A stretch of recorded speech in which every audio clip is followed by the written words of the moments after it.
Es un gozo poder saludar a cada una de las personas que se conectan con nosotros en este momento. El deseo nuestro y nuestra oración es que la palabra de Dios llegue a su corazón y que sea transformado por el poder regenerativo de la palabra del Señor. Que el Espíritu Santo opere en su vida. Esa es nuestra oración. Amada iglesia, ¿están listos para adentrarnos en la palabra del Señor? Gloria a Dios. Vamos a comenzar a partir de hoy a estudiar toda la carta a los romanos. Puede que nos tome un año, tal vez más, pero lo que hoy va a empezar va a quedar en el registro, en la memoria, en la vida de cada uno de ustedes, nuestras vidas, por muchos años. Va a afectar a sus hijos, porque al estudiar esta carta, Agustín de Hipona, uno de los más grandes teólogos de la historia, se convirtió al Señor. Martín Lutero se convirtió al Señor leyendo la carta a los romanos. John Wesley se convirtió al Señor leyendo la carta a los romanos. Y cuando estaba preparando este estudio de hoy, fui reducido por la palabra. Jamás me había sentido tan pequeño ante algo tan grande e inmenso como es la palabra de Dios.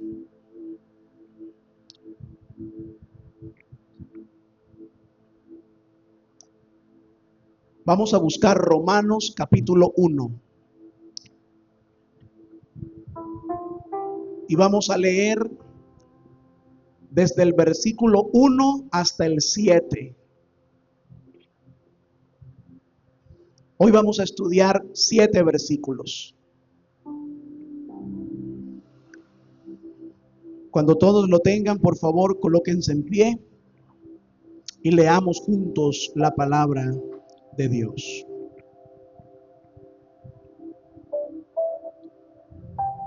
Pablo, siervo de Jesucristo, llamado a ser apóstol, apartado para el evangelio de Dios, que él había prometido antes por sus profetas en las santas escrituras, acerca de su Hijo, nuestro Señor Jesucristo, que era del linaje de David según la carne, que fue declarado Hijo de Dios con poder, según el Espíritu de santidad, por la resurrección de entre los muertos, y por quien recibimos la gracia y el apostolado para la obediencia a la fe en todas las naciones por amor de su nombre, entre las cuales también estáis vosotros, llamados a ser de Jesucristo. A todos los que estáis en Roma, amados de Dios, llamados a ser santos, gracia y paz a vosotros, de Dios nuestro Padre y del Señor Jesucristo. Ore conmigo, por favor. Padre nuestro y Dios nuestro, de ti y para ti son todas las cosas. Por eso, a una sola voz y con un solo corazón exclamamos a ti sea la gloria, Soli Deo Gloria. Y entramos por tus puertas amparados en Cristo con acciones de gracias, oh Señor, por la gran salvación que nos has dado en Cristo. Gracias, oh Padre, porque planeaste desde antes de la fundación del mundo, Señor, nuestra salvación.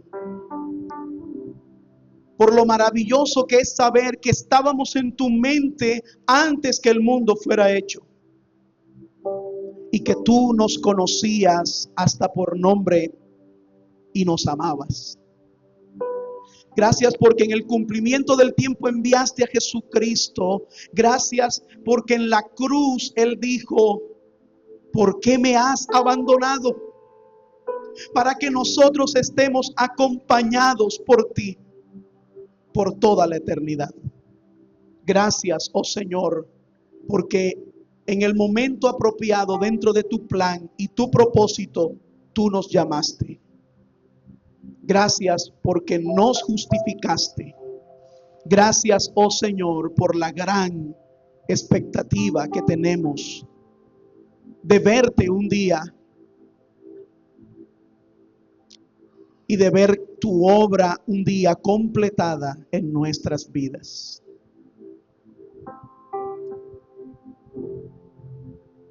Señor,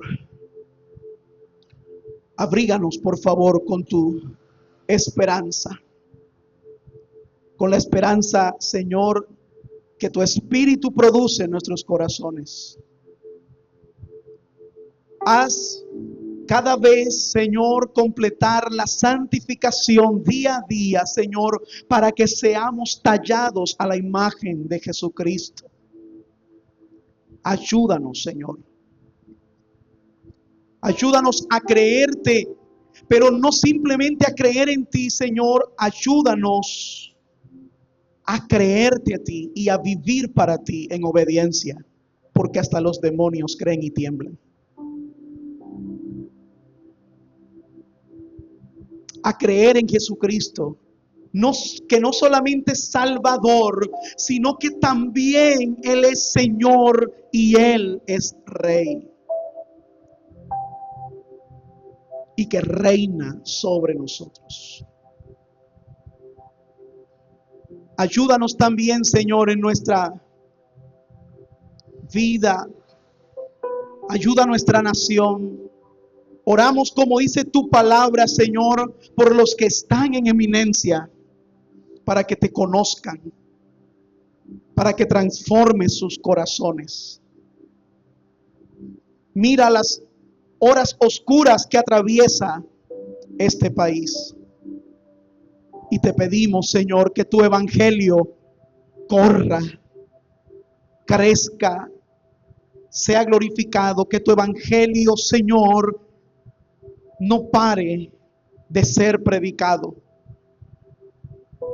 Levanta la vida de tus siervos que predican tu evangelio verdadero alrededor de toda la nación y el mundo entero. Te rogamos, Señor, en el nombre de Jesucristo. Amén. Amén. Tome asiento, por favor.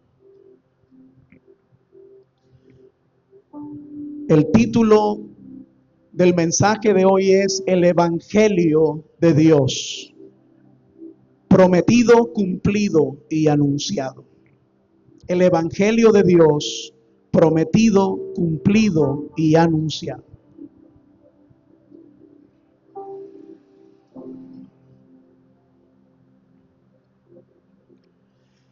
Yo creo que ha llegado el momento de estudiar la Biblia versículo por versículo. Y yo quisiera dar 3 razones de por qué entiendo que este es el momento para hacerlo. Y sé que nos tomará un tiempo, pero no hay afán. Nadie nos espera. Somos nosotros los que esperamos.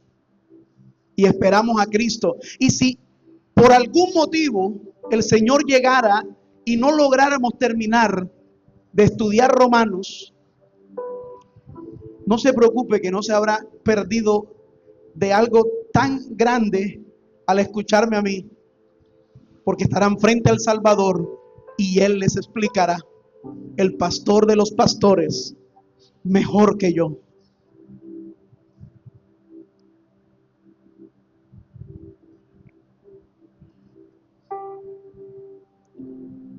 Así que las razones por las cuales quiero predicar es, número uno, porque hay una razón cultural.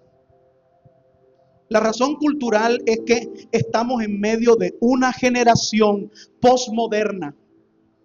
Si usted no sabe lo que es el posmodernismo, es una filosofía que enseña que no hay verdad absoluta.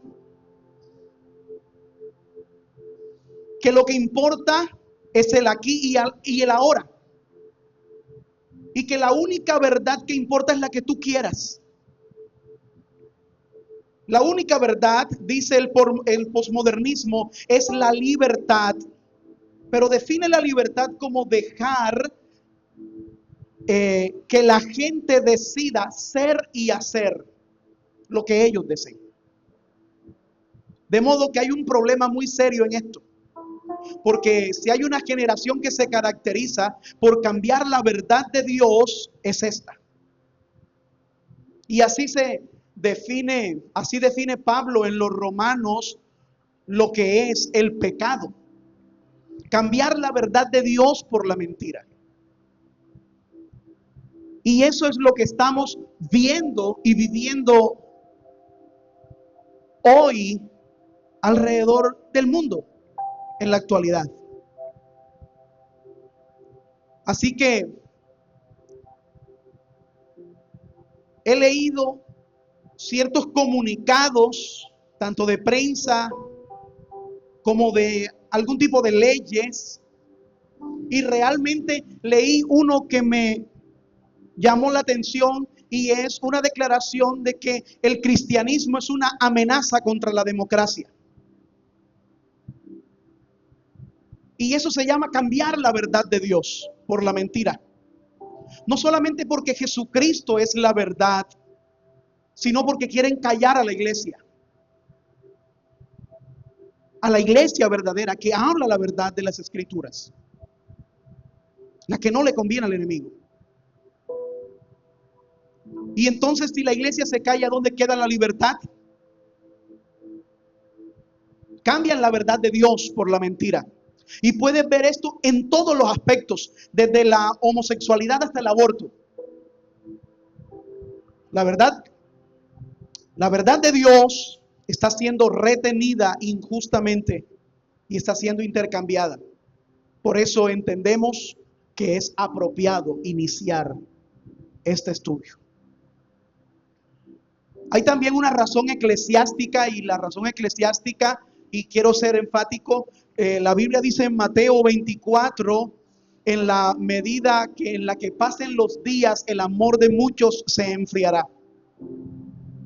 Y Jesús dijo también que aquel que mucho ama, es aquel que se le ha perdonado mucho.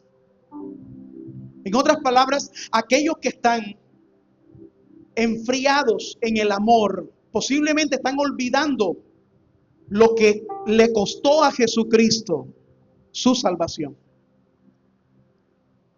Así que predicar este libro es central para el evangelio. Recordarnos a todos nosotros lo que costó a Jesús nuestra salvación. Y pedirle a Dios que estudiar este mensaje, esta carta, avive nuestro amor.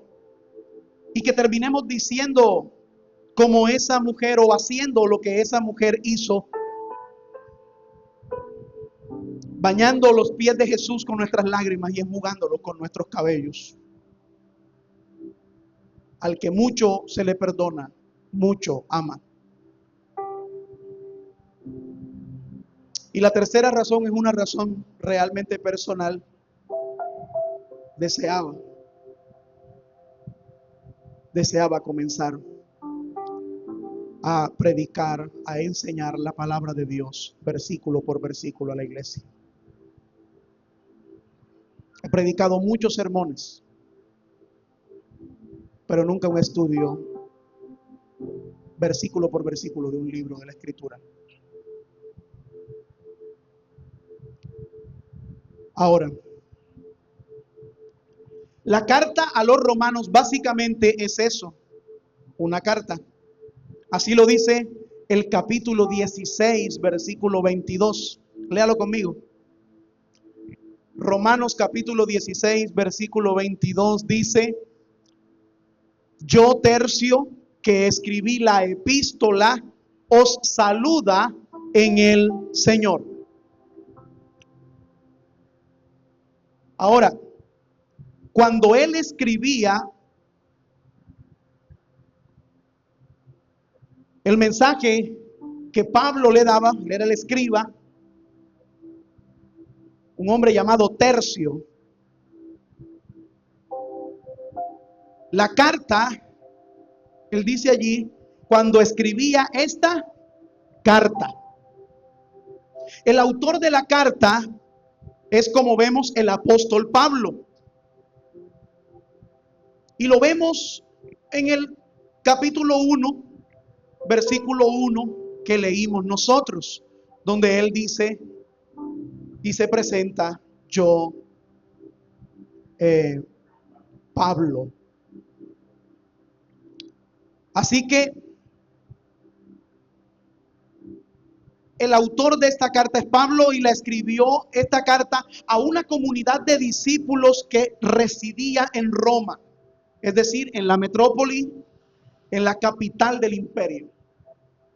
Fue escrita aproximadamente entre los años 56 y 86 después de Cristo, y esta carta inicia con una introducción que va desde el versículo 1 al 17, la cual pensé disertar en toda esta en este mensaje de hoy, pero realmente tuve que dividir solamente la introducción en dos predicaciones. Y hoy nos vamos a enfocar en la primera parte de esa introducción, desde el versículo 1 hasta el versículo 7. Y vamos a dividir este mensaje en dos partes. El primero es una presentación del autor y sus destinatarios. Es una carta. Una presentación del autor y sus destinatarios. Y lo segundo, un resumen de su mensaje. Entonces, voy a tratar de ser lo más breve posible, porque si les digo las páginas que escribí para este mensaje, de seguro van a cerrar sus Biblias y se van a ir para sus casas. Pero voy a tratar de ir volando, pero con paso firme. Vamos a mirar lo central. Lo primero es que hay una presentación del autor y sus destinatarios. ¿Y quién es el autor? Sabemos que Tercio fue el escriba, pero el autor es Pablo. Y comienza diciendo: Pablo, siervo de Jesucristo, llamado a ser apóstol, apartado para el evangelio de Dios. Capítulo 1, versículo 1. Y le puede parecer extraño a algunos, porque en nuestro contexto, cuando una persona escribe una carta, primero escribe el nombre del destinatario: querido fulano de tal. Escribe lo que le va a escribir, el mensaje, y en lo último dice atentamente y escribe su nombre. Pero en el tiempo de Pablo era al revés. Lo primero que se hacía era que el autor se identificaba. Es lo que Pablo hace. Primero comienza por su nombre, Pablo. Llama la atención en esto y puede parecer insignificante, pero entiendo que no lo es. Y digo porque Pablo tenía dos nombres. Uno era Saulo y el otro era Pablo. El uno era el nombre hebreo de él, que era Saulo, y el otro era el nombre griego de él, que era Saulo. Que era Pablo, perdón, gracias, que era Pablo. Uno el nombre hebreo, Saulo, y el otro el nombre griego, Pablo. Y en todas las cartas él omite el nombre hebreo de él. Él omite el llamarse por Saulo. Pablo se presenta siempre como Pablo, el nombre que utilizaba entre los no cristianos. ¿Y por qué creo que esto es importante? Bueno, porque Pablo tenía toda una historia en el judaísmo. Él era fariseo. Y como fariseo lo conocían como Saulo. El hombre que sabía mucho, el estudiante de Gamaliel,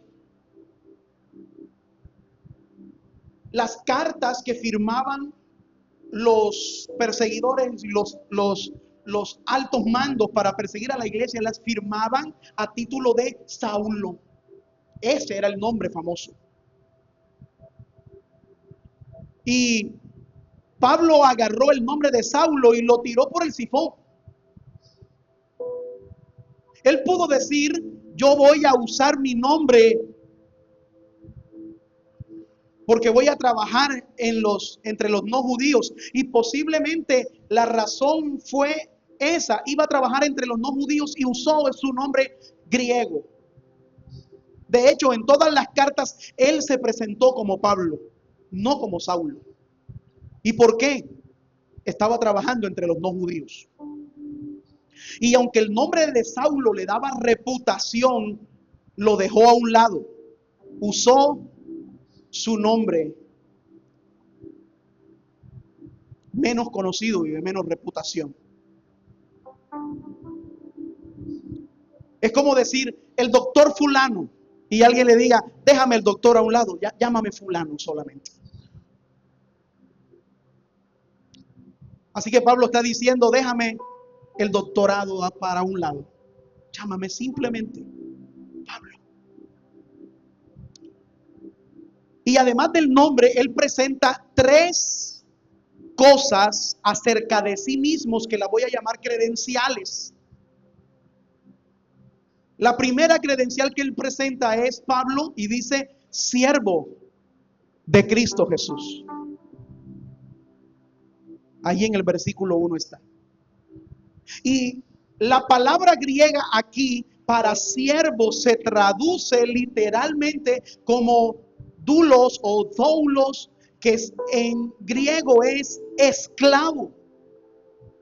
Eso significa. Ahora, ¿qué está detrás de esta palabra? Bueno, tal vez no sea tan sencillo, pero depende del trasfondo mismo. Puede que detrás misma de la palabra siervo esté el trasfondo griego. ¿Cuál era el trasfondo griego? Bueno, una persona que anteriormente era esclava de un amo, pero fue redimido por otra persona y fue comprado por un nuevo amo. Ahora, ese precio no lo pagó para que él fuera un animal libre del bosque sin ley, sino para que pasara de un amo, de la mano de un amo, hacia la mano de otro amo. O sea, iba a seguir siendo esclavo. Ahora, vamos a usar esa misma etimología, ese mismo trasfondo, que encaja muy bien para este ejemplo que Pablo está diciendo, porque él mismo dice que era esclavo del pecado antes, y ahora él está diciendo, pero ahora soy esclavo de Jesucristo. Y noten esa fuerza en ese mensaje. Cristo no me hizo libre del pecado para que yo hiciera lo que yo quisiera, sino para que permaneciera en esclavitud. Ahora, ya no de un amo tan miserable como el pecado, sino ahora de un amo tan bondadoso como Jesucristo. Ahora, claramente él era un esclavo igual que tú y que yo, igual que nosotros, que antes éramos esclavos del pecado. Pero Cristo pagó con su sangre nuestro rescate y ahora somos de Él. Ahora, pero existe otra posibilidad y es lo que está detrás de la palabra siervo, no del trasfondo griego, sino del trasfondo hebreo. ¿Y cuál es el trasfondo hebreo? Bueno, la palabra siervo en el Antiguo Testamento, ya sabe que el Antiguo Testamento fue escrito en hebreo y el Nuevo Testamento en griego, partes en arameo. Ahora, desde el trasfondo veterotestamentario, en el Antiguo Testamento, el trasfondo era otro. Realmente se llamaba siervo a personas grandes y muy importantes.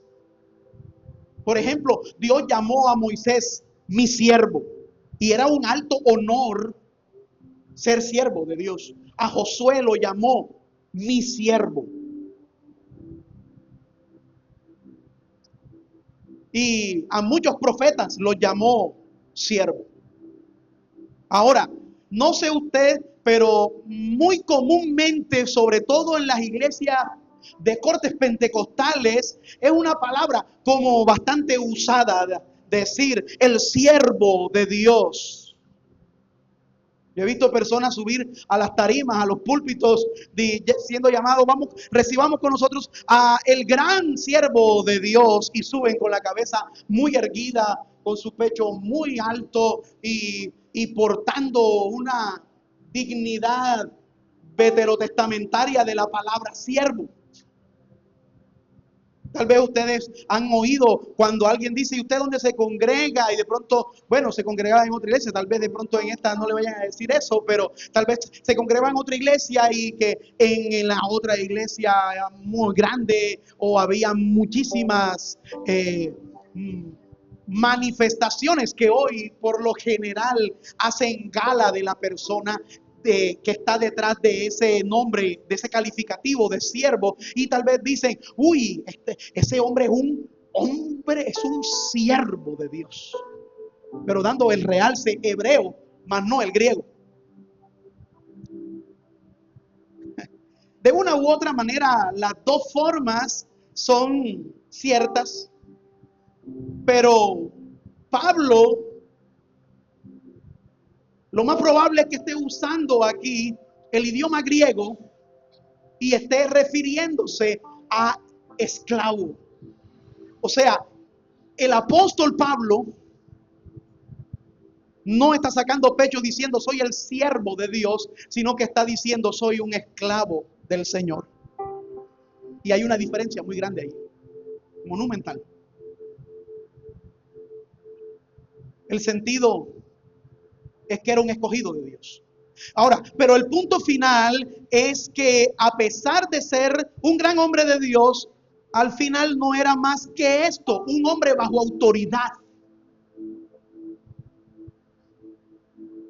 Y amado hermano, me llama muchísimo la atención en esto, aplicándolo a nosotros, porque es interesante cómo vemos a Pablo, que pudo haberse descrito de muchas formas que causaran el wow de mucha gente, y él se describe de esta manera: yo soy un esclavo de Jesucristo.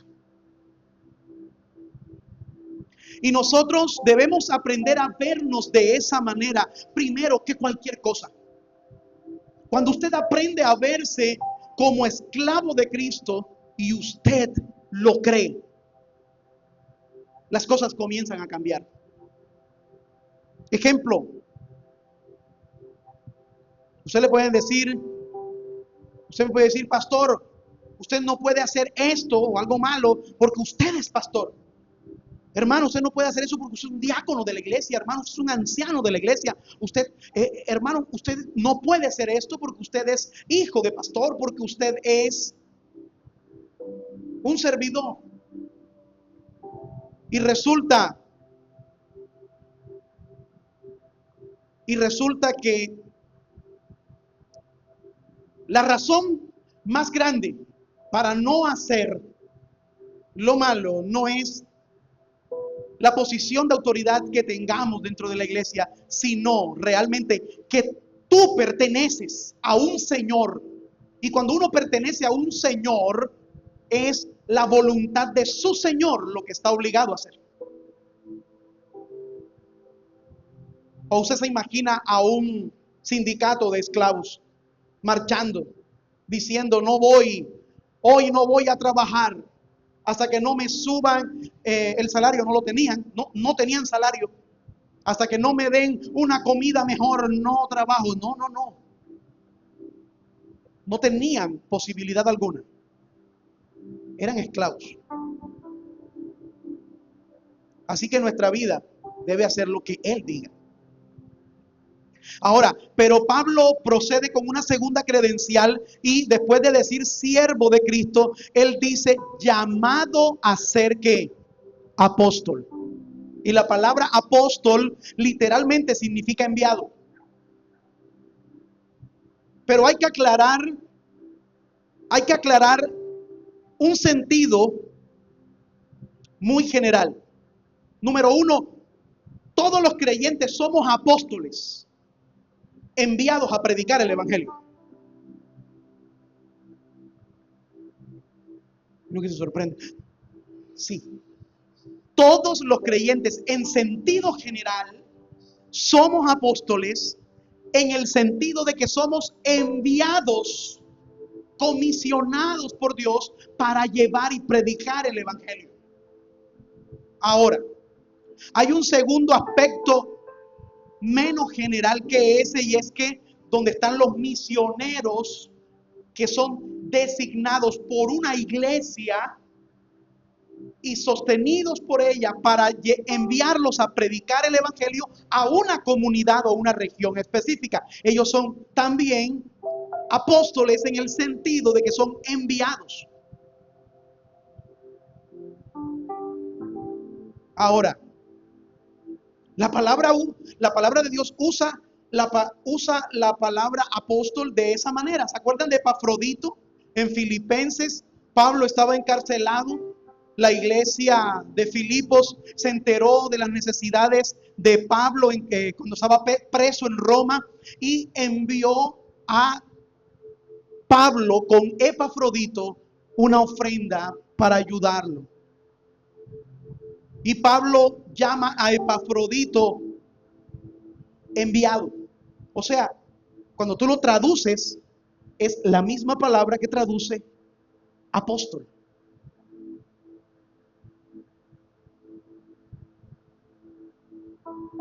Pero Epafrodito no fue uno de los 12. No fue uno de los que vio al Señor.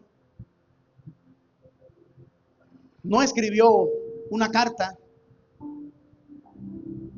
Pero fue llamado por Pablo apóstol en el sentido de que fue enviado por la iglesia. Ahora, entonces, tenemos un sentido general. Todos somos apóstoles porque somos enviados a predicar el evangelio, ¿cierto? Y usted sabe dónde, en la gran comisión, el Señor Jesús nos envió a predicar. Hay un aspecto menos general y es de los misioneros, pero hay uno que es más técnico y que se utiliza realmente para referirse a personas como Pablo y los 12 apóstoles, que fueron testigos, número uno, de la resurrección de Jesucristo, que lo vieron con sus ojos. Y en ese sentido, no existe más apóstoles en esta tierra. El último fue el apóstol Pablo. Ahora, usted nota en 1 Corintios capítulo 15 que Pablo dice que se le apareció a más de 500 personas, entre ellos a los 12, y como último se le apareció a él. Como último se le apareció a él. Así que hay personas que dicen ser apóstoles y algunos aseguran que han visto hasta el Cristo resucitado, pero yo les diría a ellos: tú vas a tener que entrar al ring con Pablo y ponerte los guantes con él, porque él dijo que era el último. Y ahora tú estás diciendo, 2000 años después, que tú también lo viste.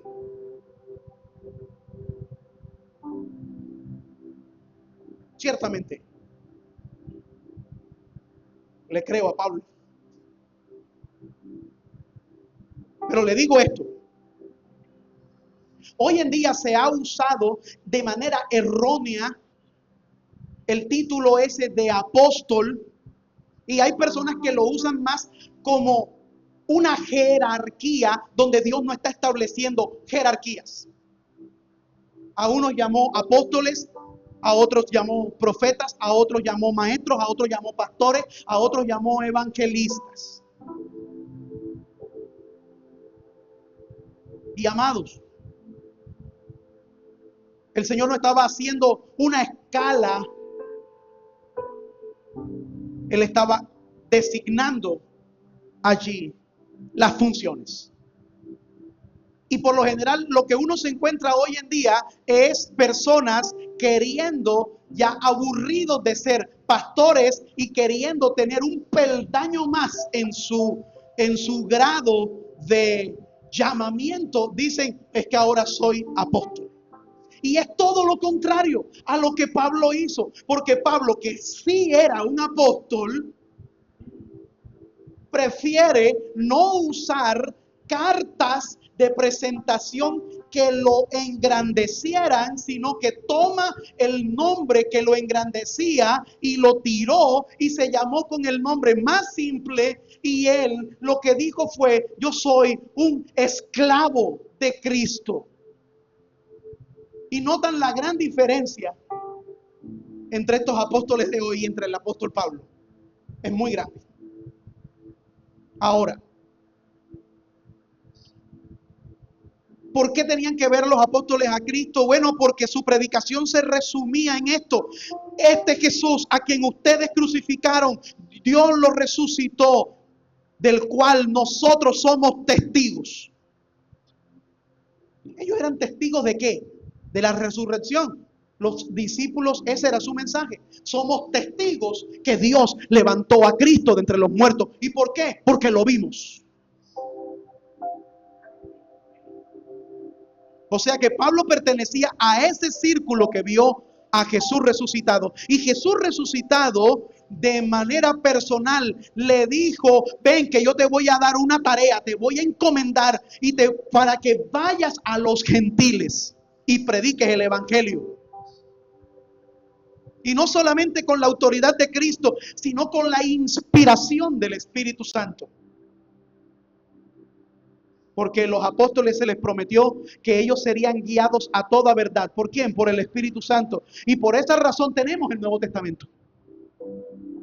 De modo que cuando Pablo dice: yo soy siervo de Cristo, sea cual sea el trasfondo, él está diciendo: yo soy un hombre bajo las órdenes del Señor. Ahora, él, ese Señor que me gobierna, me dio una asignación.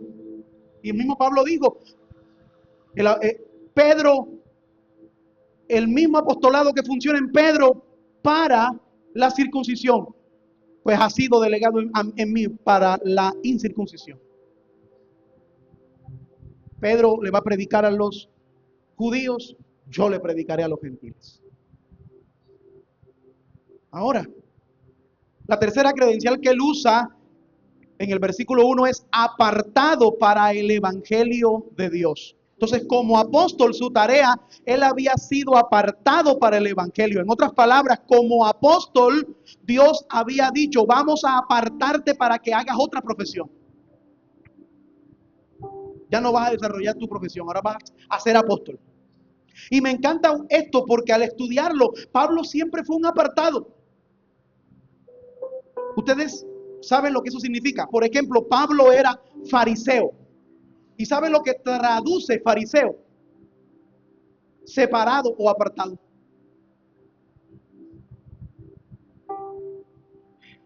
Y lo que pasa es que él antes había sido separado para la ley, pero ahora es separado, apartado por Cristo para el evangelio. Y bueno, Gálatas 1:15 lo dice. Gálatas 1:15 lo dice. Pero cuando agradó a Dios, que me apartó desde el vientre de mi madre, lo dice el apóstol, y me llamó por su gracia. Así que notará que Pablo dice que él había sido apartado y separado y que para eso desde el vientre de su madre lo había apartado el Señor. De modo que Pablo viene y se presenta como en toda carta en este tiempo. Yo soy el autor. Entonces hasta aquí tenemos, Pablo se presenta con el nombre gentil, no con el nombre judío. Tiene 3 credenciales, una que es un hombre bajo órdenes, que es un siervo, otra que es un hombre con alto cargo, que es el apóstol, y en ese sentido técnico era apóstol que pertenecía a los 12, testigo de la resurrección de Cristo. Pero también como apóstol, él fue designado a predicar el evangelio, o sea, apartado para predicar el evangelio. Ahora, miren el versículo 5. Está diciendo, por medio de quién, o sea, hablando de Cristo, hemos recibido la gracia y el apostolado. Algunos dicen que aquí debería traducirse como la gracia del apostolado. En otras palabras, que sí, él era apóstol, efectivamente. Estaba ahí por una razón, la gracia de Dios. Que si él era apóstol, no fue porque se llamó a sí mismo, no fue porque le agradó a otro nombrarlo, sino que fue llamado a ser apóstol por la gracia de Dios. Y creo que nosotros, mis hermanos, deberíamos aprender a ver cualquier cosa que Dios nos ha permitido hacer dentro de su reino. De la misma manera, es por su gracia.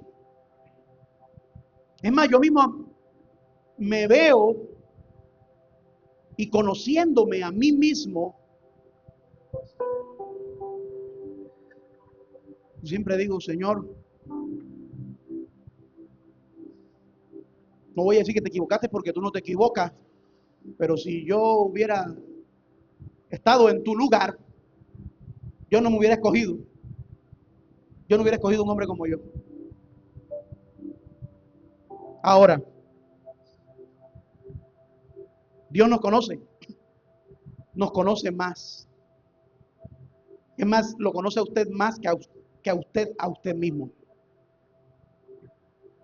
Y si estamos aquí, no es por mérito, es por su gracia. Y cualquier cosa que nosotros hagamos para el reino de Cristo es por su gracia. Amado hermano, Dios no te necesitaba a ti. Dios no me necesitaba a mí. Dios pudo enviar ángeles para predicar el evangelio. Y te aseguro, hubiera tenido más éxito un ángel predicando el evangelio que yo.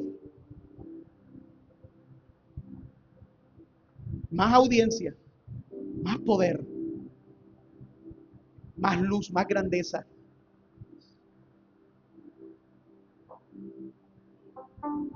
Pero a Dios le plació anunciar el evangelio de lo vil, de entre lo vil y menospreciado del mundo, escogió Dios para avergonzar a los sabios.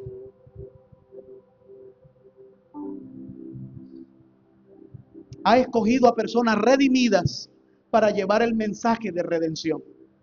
Por lo tanto, sea lo que sea que hagas dentro del reino de Dios, deberías verlo siempre. Es una gracia que Dios me ha concedido. Él pudo haberlo hecho sin mí, Él pudo haberlo hecho sin ti, pero ha decidido hacerlo en ti, a través de ti, y como diría Paul Washer, a pesar de ti. Ahora bien, esto nos lleva entonces a los receptores. ¿A quién escribió Pablo esta carta? Versículo 7. Es más, vamos a leer desde el versículo 6. Versículos 6 y 7. ¿A quién escribió Pablo esta carta? Dice la Biblia, Romanos 1, 6 y 7. Dice, entre las cuales estáis también vosotros, llamados a ser de Jesucristo. A todos los que estáis en Roma, amados de Dios, llamados a ser santos, gracia y paz a vosotros de Dios vuestro Padre y del Señor Jesucristo. ¿A quién Pablo, siervo, apóstol, apartado para el Evangelio, escribió esta carta? A una comunidad local. A una comunidad local, a una iglesia local. ¿Y dónde estaba? Estaba en Roma. Ahora, que dicho sea de paso esto, quiero dar una aplicación a esto, y es simplemente lo siguiente. Para aquellos que dicen que pueden ser cristianos sin iglesia, hay un problema. Todas las cartas del Nuevo Testamento fueron dirigidas a iglesias y a miembros de iglesias. Ahora, así que como conclusión a eso que acabo de decir, no hay verdadero cristianismo sin iglesia. Y eso es tan sencillo como eso. Ahora, vuelvo al punto. Una comunidad de cristianos o de discípulos de Cristo que se reunía en Roma. Y yo quiero que usted piense, Roma era no solamente la capital más importante, era la capital del imperio, era la metrópoli, la ciudad más importante de todo el imperio romano, sino que de hecho era la capital del paganismo. Pero a pesar de ser la capital del paganismo, ahí había una comunidad de discípulos, y miren cómo Pablo se refiere a esta comunidad de discípulos ahí en esa metrópoli llena de paganismo. Primero se refiere a ellos como los llamados. Versículo 6. Los llamados, entre los cuales están también vosotros, los llamados de Jesucristo. Y no solamente como los llamados, sino que también dice a todos los amados.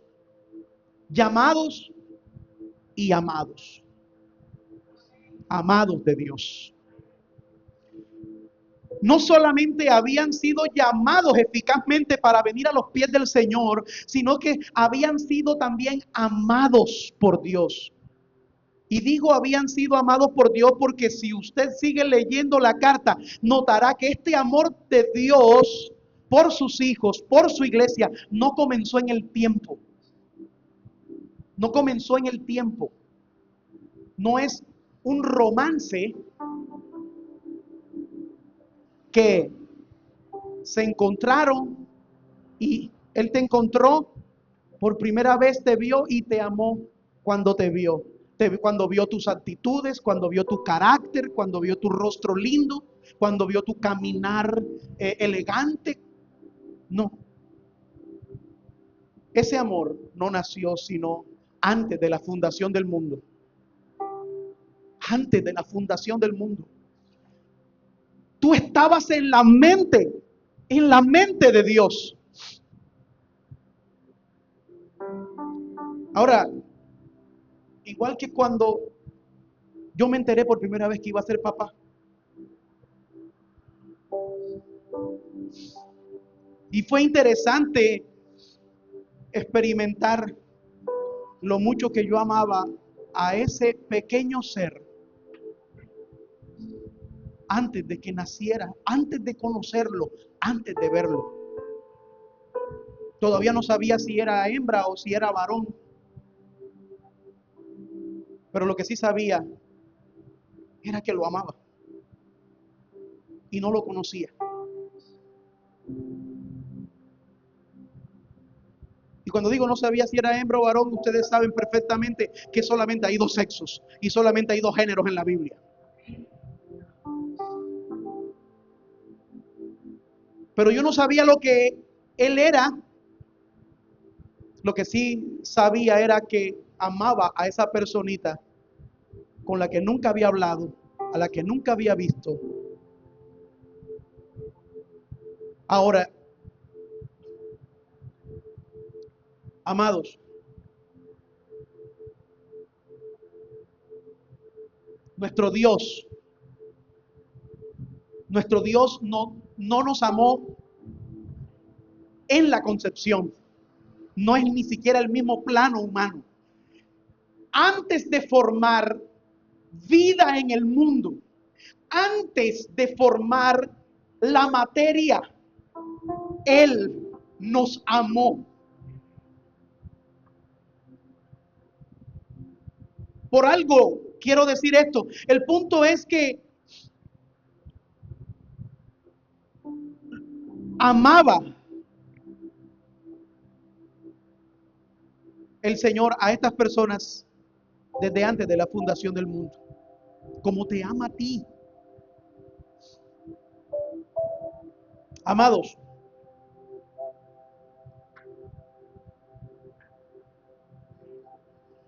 en el versículo 7 dice llamados a ser santos. Y fíjese que él se refiere a esta comunidad como llamados a ser de Cristo, como amados de Dios. Pero fueron amados desde antes de la fundación del mundo y seguían siendo amados, y el amor de Dios no cambiaba. Pero también les llama llamados a ser santos. ¿Qué significa esto? Aquí hay dos vertientes también y tengo que mencionarlas ambas. Hay aquellos que dicen que la frase debe traducirse como santos por llamado. ¿Por qué? Porque toda persona desde que cree ya le pertenece a Dios. Ya ha sido separado para pertenecerle a Dios. En ese sentido, usted ya es santo. ¿Y usted sabía esto?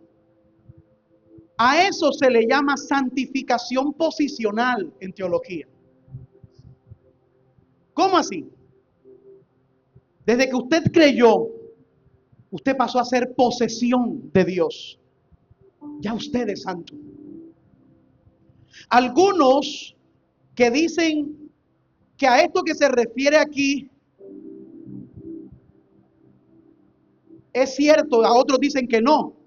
Llamados a ser santos significa que todos aquellos que han sido llamados por Dios y amados por Dios tienen una vocación, es cual crecer en santidad.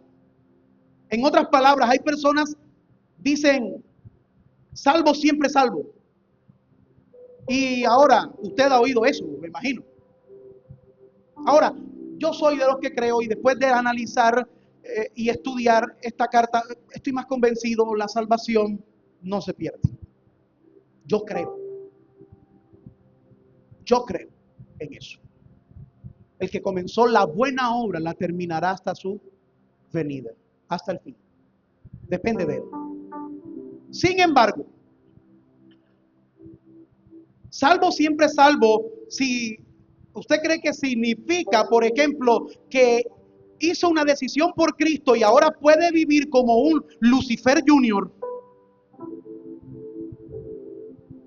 Hice la decisión de fe y salgo al mundo a vivir como yo quiera.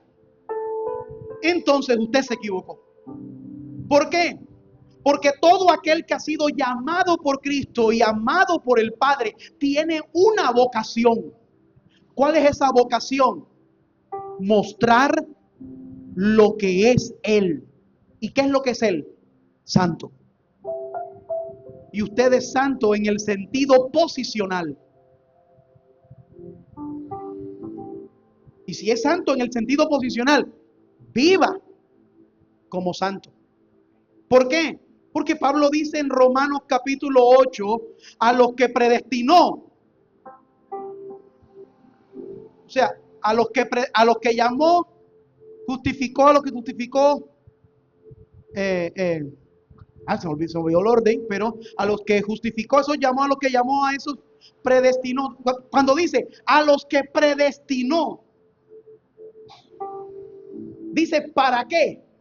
Pregúntese, ¿para qué me predestinó? La Biblia lo dice, para que sean hechos conforme a la imagen de su Hijo. O sea, ¿para qué me predestinó el Señor? ¿Para qué me escogió el Señor? ¿Para qué me apartó? ¿Para qué me separó? Para una razón, para ser como Jesucristo. Ahora, para que Él sea el primogénito entre muchos hermanos. O sea que ese que te llamó y que te amó, te había predestinado para hacerte conforme a la imagen. Y por lo tanto, seas santo por llamado o llamado a ser santo, A y B son correctas. Usted es santo porque le pertenece a Dios. Y por pertenecerle a Dios, usted está llamado a vivir como santo. ¿Por qué? Porque es el destino que Dios tiene para ti. Que te parezcas a Jesucristo cada día. Ahora, luego viene, después de esto, el saludo habitual en el versículo 7. Y al final dice, gracia a vosotros y paz. Delante de Dios nuestro Padre y del Señor Jesucristo. No sé si habrá notado, pero todas las cartas de Pablo dicen gracia y paz. Todas las cartas de Pablo dicen gracia y paz. Así se combinan estos dos saludos. Un saludo griego, que era ese, la palabra gracia. Ese es un saludo griego, que viene de caris. También es otra palabra griega. Esa misma palabra caris es otra palabra griega que además de gracia significa alegría o gozo. Y luego la otra palabra es paz, que era el saludo hebreo, que se dice en hebreo shalom, paz. Ahora, básicamente significa que todo está completo en ti. Y se experimenta, ¿cómo se experimenta todo lo que Dios ha hecho en tu vida? Con paz. De modo que Pablo combina estos dos saludos, gracia y paz, en todas sus cartas, deseando la paz que sobrepasa todo entendimiento. Ahora, voy rápido, pero esté atento. Le voy a colocar un ejemplo, un vendedor que llegó y primero lo que hace es presentarse, ¿cierto? Yo Pablo, ¿a quién es usted? Bueno, yo soy siervo de Cristo, significa que yo no soy mi propio jefe, que hay otro que me gobierna, pero tengo un alto rango. Mi jefe me seleccionó para ser apóstol y soy testigo de su resurrección, soy testigo de la resurrección. Una autoridad entre las iglesias, incluyéndolos a ustedes. Y él como apóstol me ha designado que yo deje todas las demás profesiones y me dedique a predicar el evangelio. Estoy resumiendo todo lo que hemos hablado. Y le vine a traer a ustedes, a esta comunidad de santos en Roma, que fueron llamados por Cristo para hacer de Él, que han sido amados por Dios desde antes de la fundación del mundo y que han sido llamados a vivir como lo que son, como santos, es decir, cada día más como Jesucristo. Y cuando entra a la casa, el vendedor le dice y saluda, gracia y paz. Ahora, Después del vendedor presentarse, ¿qué viene? Pues va a presentar el producto que fue a vender. Y, y nos hemos gastado todos estos minutos solamente en saber del vendedor, de Pablo, y de los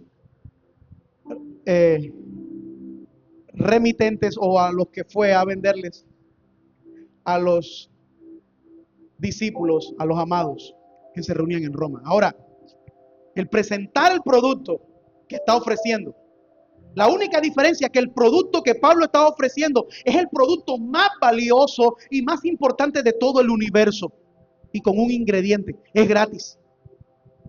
Entonces, ¿por qué? Porque ya alguien pagó. Pablo llega y presenta su producto y dice, lo mejor es que lo que va usted a obtener es lo mejor de todo el universo, y que no le cuesta nada.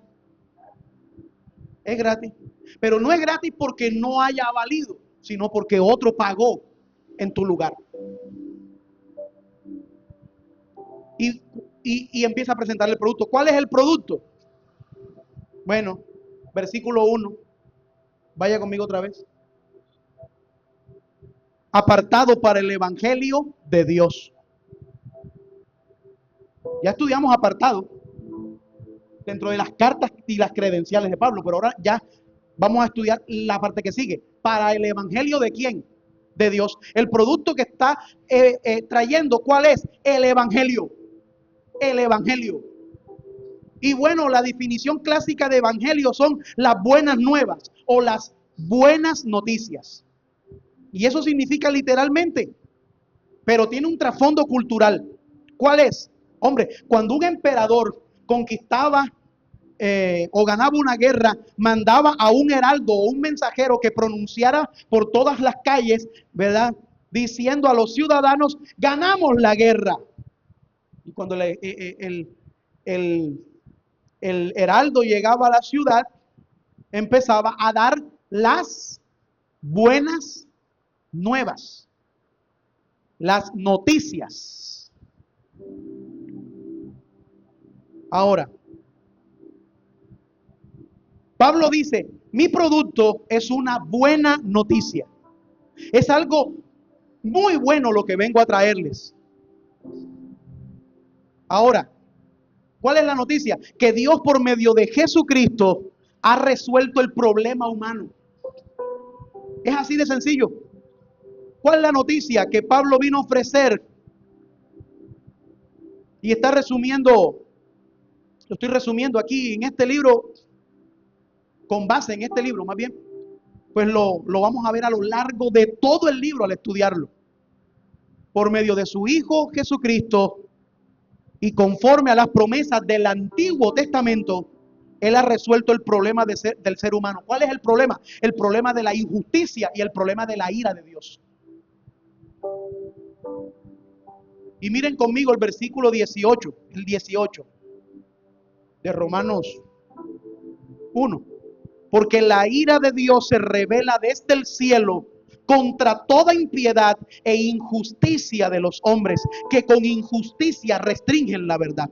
El problema humano se resuelve en dos cosas: la injusticia nuestra y la ira de Dios. Ahora, esta es la buena noticia. Y como Dios lo prometió en el Antiguo Testamento por medio de su Hijo, ha provisto resolver ese problema de la injusticia nuestra y la ira de Dios. Ahora, la noticia del universo es que ya no tenemos que estar en guerra con Dios. Ya no está airado con nosotros, ni tenemos que ser sus enemigos, porque por medio del evangelio Dios ha revelado que el problema ha sido resuelto en Jesucristo. Dios ha revelado eso. Y preste atención a esto. El evangelio, en primer lugar, no es una experiencia personal. Es una noticia histórica.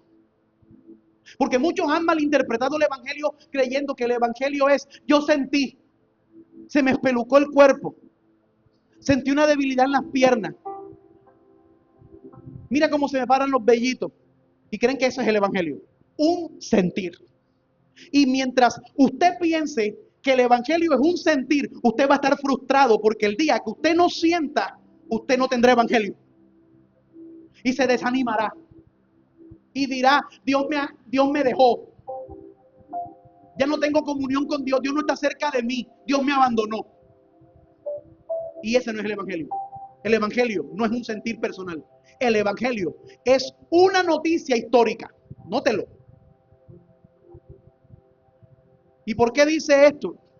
Mi hermano, lo digo porque nos están haciendo de verdad pedazos. Porque el evangelio hoy se presenta como yo tuve una experiencia. Y si usted ve, habla con un budista, el budista también tiene experiencias. Y es más probable que tenga experiencias con más éxtasis y fuerza que la que usted haya tenido. Y eso no quiere decir que tenga el evangelio. Así que mientras el hinduismo y el budismo andan buscando el karma y el nirvana, buscando sensaciones, ahí va el evangelio. No con sensaciones, no igual que ellos, no con sentiste, no sentiste. Aquí se siente la presencia de Dios, allá no se siente la presencia de Dios. O sea, aquí está Dios, pero allá no está Dios. O sea, no es omnipresente Dios. No. O sea, eso se deja para los ignorantes que no conocen el evangelio.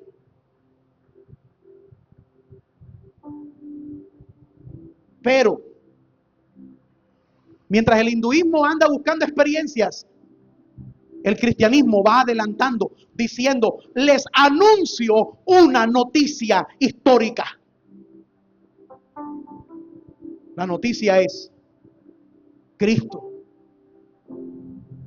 resolvió el problema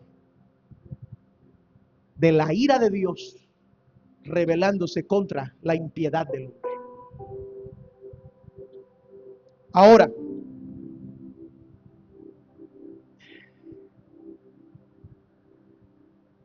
me da unos minutos. Mire esto. Déme unos minutos, se lo ruego.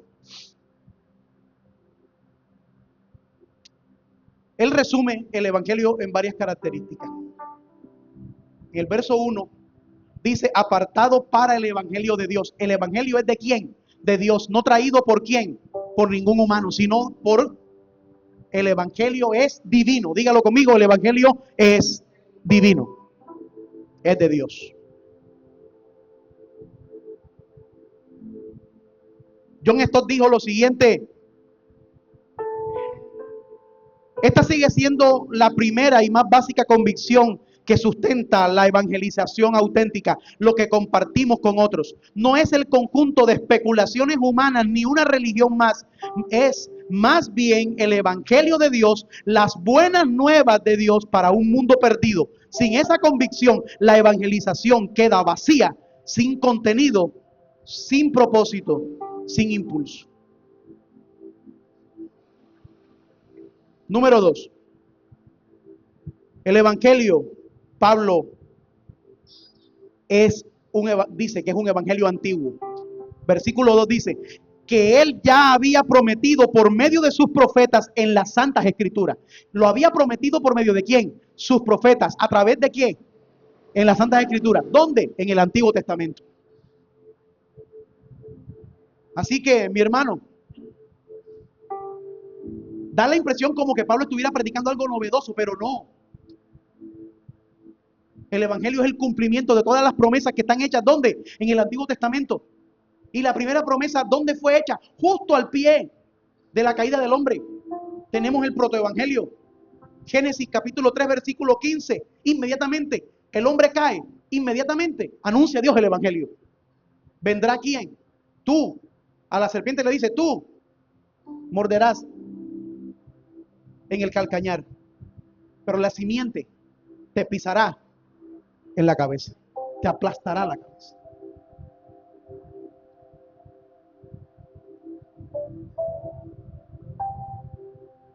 Número 3, el evangelio es cristocéntrico. El verso 3 dice ¿cómo? ¿Qué dice? Acerca de su Hijo. El Evangelio, mi hermano, no es una filosofía, es una persona y se llama Jesucristo. Y mire, se cumplían todo lo que está escrito en él. ¿Por qué? Porque ese Hijo, ese Cristo, es divino y es humano. Divino porque es el Hijo de ¿quién? De Dios. Acerca de su Hijo, o sea, divino, que nació de la descendencia de David según la carne. ¿Eso qué es? Humano. El Verbo se hizo carne. Así que, ¿y sabe por qué tenía que ser así? Alguien dijo que un Cristo divino pero no humano no nos hubiera servido. ¿Por qué?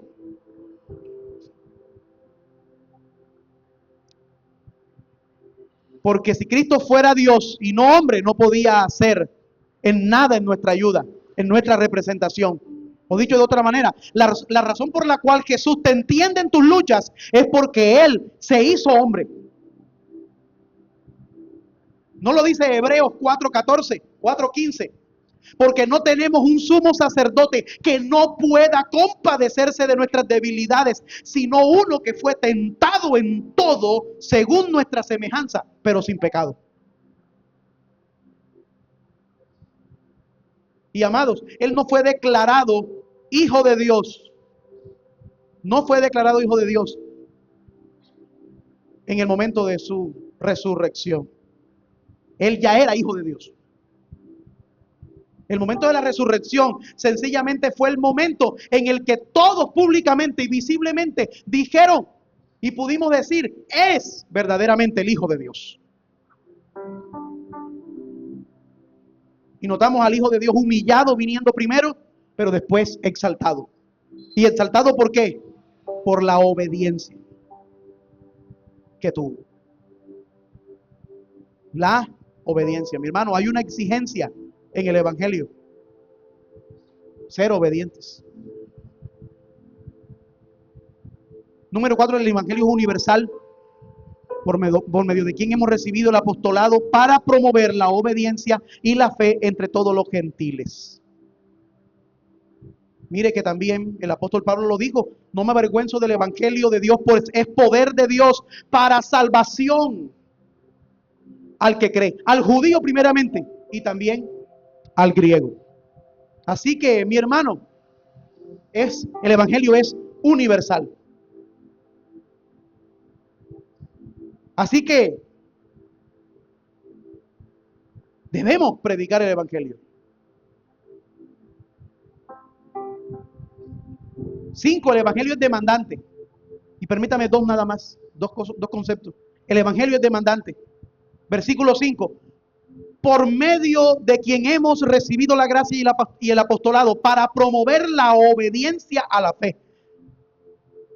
Y ahora, no está diciendo aquí, porque somos justificados por la fe. Y no está diciendo aquí que somos justificados por la fe más la obediencia. No. Pero está diciendo aquí que nuestra fe se demuestra por medio de nuestra obediencia. Porque hay gente que solamente resumen el Evangelio como: yo creo en Dios, yo creo en Dios, yo creo en Dios. Pero créeme una cosa, hay una comunidad que cree y tiembla, y son los demonios. Pero no obedecen. Entonces, a vuestra fe aplique obediencia. ¿Por qué razón? Porque si lo llamamos Cristo, si lo llamamos Rey, y nosotros esclavos o súbditos, entonces debemos someternos a nuestro Rey. Y debemos dejar de vivir un evangelio solamente de eslogan, un evangelio solamente de camisetas de Dios te ama, y de camisetas y de gorras marcadas con frasecitas, y de nada de Biblia, de nada de palabra, porque ese evangelio no te lleva sino a creer solamente. Pero hasta los demonios creen y tiemblan. Es más, hay algunos que creen en Dios y no tiemblan. Se lo ganan hasta los demonios, porque por lo menos ellos tiemblan. Y hermano, pero la gran diferencia es la fe que profesamos. La demanda es que la vivamos.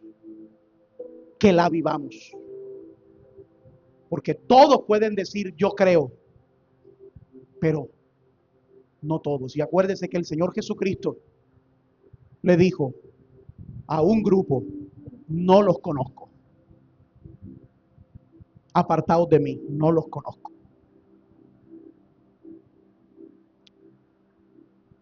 Número 6 y último, prometí. El evangelio es doxológico.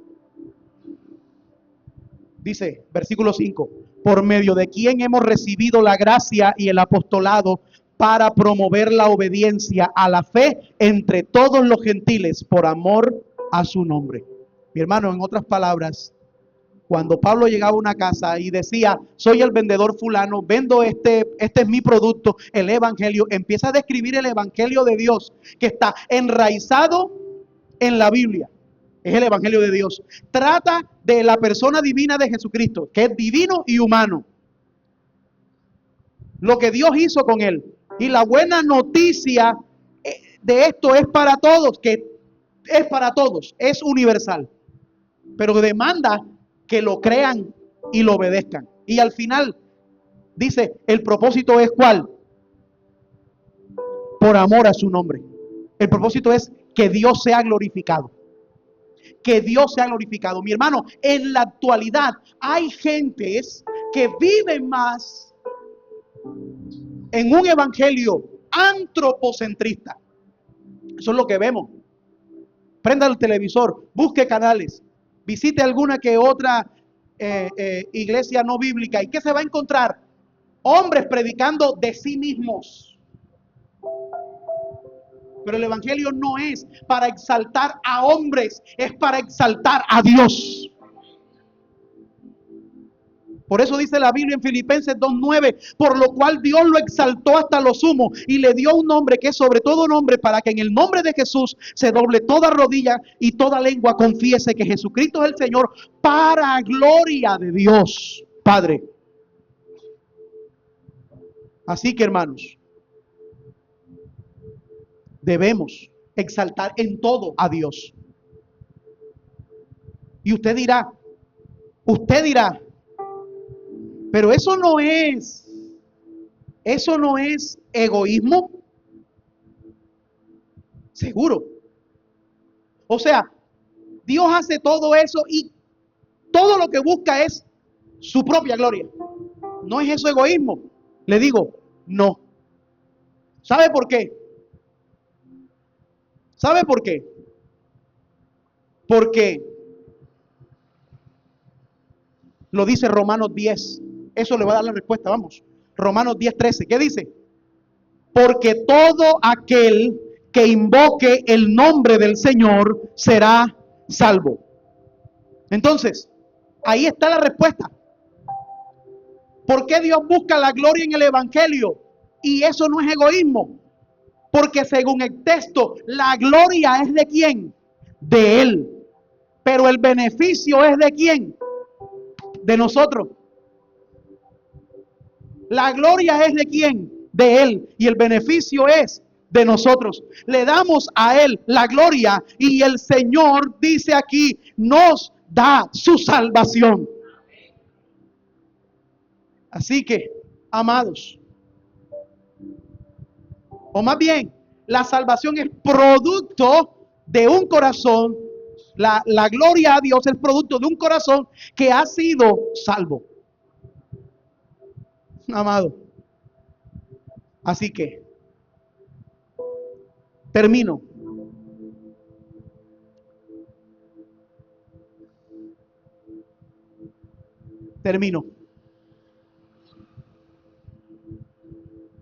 En esta carta, en este tiempo, ahora, estudiamos que el evangelio es de Dios, que está anunciado en el Antiguo Testamento, enraizado allí, prometido en el Antiguo Testamento, que Cristo es la persona divina y humana y es el eje central del evangelio mismo. que es para todas las etnias y pueblos, que es universal, de todo pueblo, tribu y nación. Que las demandas del rey son obediencia, obediencia de fe. Y que por último, prepárese, lo que se conoce como la visión beatífica. Ok, Dios exaltado, darle la gloria a Dios. Por eso un cristiano verdadero, un cristiano bíblico, le da la gloria a Dios en todo. En todo. Colóquese en pie.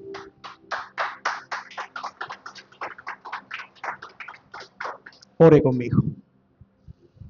Padre, te damos gracias por habernos dado la oportunidad, Señor, de iniciar el estudio de esta carta. Pero aquí, oh Señor, sería en vano edificar si tú no edificas. En vano me preparo, Señor, para exponer si tú no me ayudas. Por eso te ruego, en tu gracia, en tu paz, que tú nos asistas, Señor, que nos concedas el ser fieles a tu palabra, el llevar todo pensamiento cautivo a la obediencia a Cristo. Padre, te pedimos de todo lo aprendido, grábalo en nuestro corazón.